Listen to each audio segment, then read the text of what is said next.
के पास है पूर्ण ब्रह्म दयाल, मान बढ़ाई मारियो भाई बेअदबी सिर काल।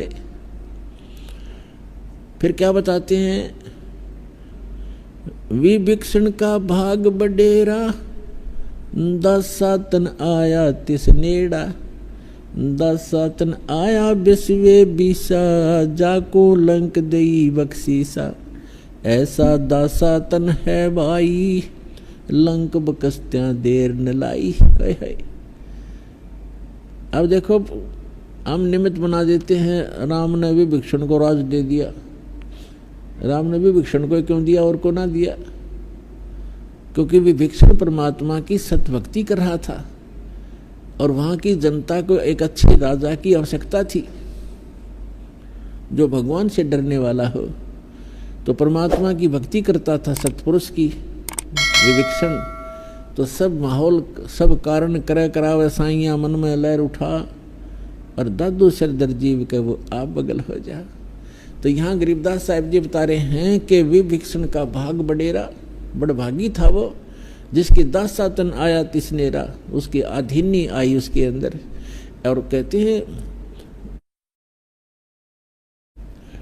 दासातन आया विश्वे बीसा, अर्जा को लंक देई बख्शीसा।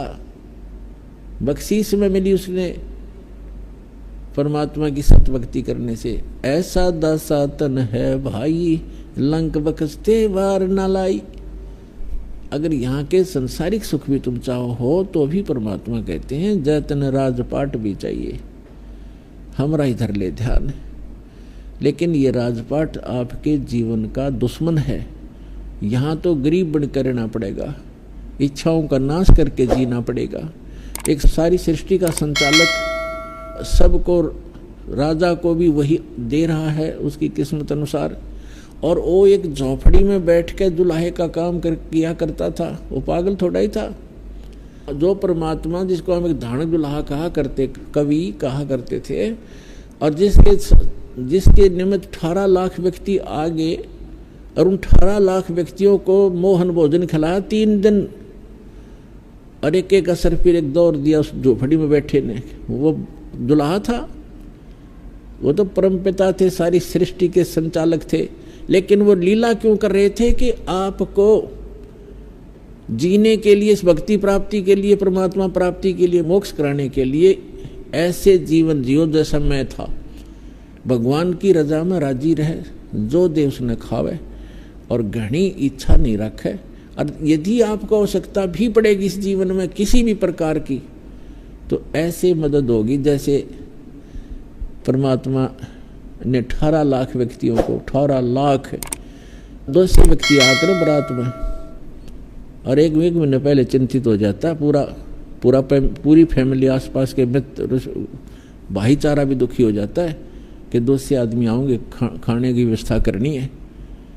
और खाने के लिए घर वालों को बाद में कहते पहले बारात ने जमा दो, कहीं कम ना रह जा भोजन। 18 लाख कलेजा हिल जा, प्रधानमंत्री का 18 लाख आदमियों को एकदम भोजन खिलाना हो जाते। तो वो क्या एक दुल्हे थे? तो परमात्मा ने ये लीला की क्यों कि भाई भक्ति पाने के लिए गणे धन की जरूरत नहीं है, आत्मा निर्मल रखो, फिर आपके चरणों में रहेगी सारी चीज, हर वस्तु आपके चरणों में रहेगी। तो कबीर साहब कहते हैं, कबीर सब जग निर्धना, धनवंता ना कोय, धनवंता सो जानियो जिस पर राम नाम धन होए। जिसके पास ये राम नाम धन है उसके पास सब कुछ धन, सारा ही धन है उसके पास। और कबीर साहब कहते हैं, टोटे में भक्ति करे। कई दुखी होते हैं कि हमें बहुत कर्ज है, बड़ा दुखी हैं, टोटा बहुत है।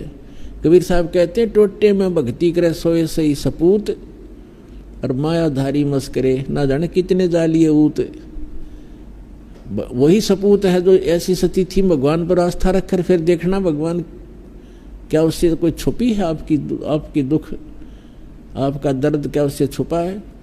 एक पल में जिस दिन आप प्रसन्न होगा, आपने प्रसन्न करना पड़ेगा उसको। और हृदय से ये रखा कि भगवान जैसे रखोगे न्यों रोएंगे, भगवान भूखे रखो चाहे प्यासे पर चरणों में रखना मेरे दाता। तो फिर देखना, फिर कहते नुकते ऊपर रीत जाएगा रे करोड़ कर्म जल जाए तुम्हारे। जिस दिन आपकी समर्पित भाव हो जाएगा भगवान के प्रति, फिर देखना आप सोच भी नहीं सकते इतने सुख देगा भगवान। तो पुण्यात्माओं, आपका सौभाग्य है कि आपको ये स्थान मिला, सच्चा भगवान मिला, सच्चा नाम मिला। अब इसको बना के रखना, इस भक्ति को बर्बाद ना होने देना। जैसे माता गर्भ को रख यत्न बना, और ठेस लगे तो छिन्न हो तेरी ऐसी भक्ति जा। अब ये परमात्मा कहते समझा है तो सर दर पाओ भौर नहीं रे सादा। बोलो सतगुरुदेव की जय।